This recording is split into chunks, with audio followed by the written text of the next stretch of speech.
I have my 3 A's of image. Can anyone guess what the 3 A's are? Just yell it out for me.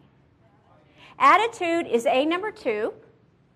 So write that in on your worksheet. A number 1, appearance. That's A number 1. That's the most obvious one. And then A number 3. Okay, I heard someone say alcohol over here, and it's not that. It's not alcohol. Actually, A number 3, nobody guesses because it's an acronym that I made up on my own. And it's ACE, A-C-E, the ability to communicate effectively.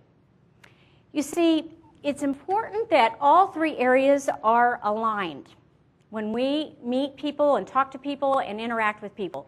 You may look good, but have you ever met somebody who looked really great, and then once you got to know them, you thought, nobody home? Or, wow, what a bad attitude that person has. What a jerk that person is. And what does that do to their appearance all of a sudden? All of a sudden, you don't think they're as good looking as you used to think.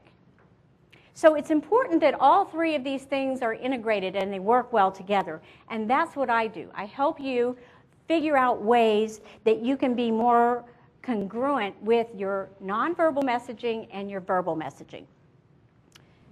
Now, you'll see I like the number 3 because it's really not my favorite number, but I do a lot of things in 3s. So we have 3 more sets of 3s coming up.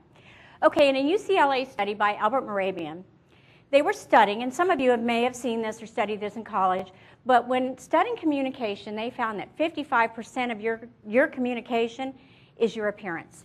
So when you walk in the door and you're like this, you've already communicated. And maybe it's not really what you wanted to communicate. 38% is tone of voice, and only 7% are the actual words you use. Would you like to see an example of that? Years ago, when my husband and I got married, he knows I tell stories on him all the time, and he's okay with it. Years ago, when we got married, we were setting up the kitchen. And I wanted the glasses over here, and he wanted the glasses over here. Now, I think the kitchen is the woman's place, but, you know, when we're setting things up, but he had an opinion, and we got into a discussion about it. And finally, I said to him, why are you getting so upset about this? And he said, I'm not mad at you. Is he mad at me? Well, how do you know? He said, I'm not mad at you.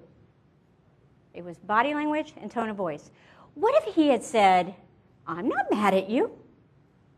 Same exact words, but it has total different, the meaning is so different because of body language and tone of voice. That shows you that words are only 7%. Now, if you're on the telephone, that formula changes a huge amount. Now we're looking at maybe 90% tone of voice and only 10% words. And if they like the way you sound because you're nice and you're helpful, they imagine you, if they've never met you, they imagine you to be really good looking. If they don't like the way you sound on the phone, guess what? You've gained about 50 pounds and 30 years, and you look terrible. So the point is it's important to think about how you approach people. And that's my whole mission in life, is to get people to be on purpose. Everything I do when I dress in the morning is on purpose. And I want you to start thinking about how you can be on purpose when you communicate nonverbally. And guess what? All your relationships in your workplace, your social relationships, and your home relationships will be better if you start thinking about it. And if you start paying attention.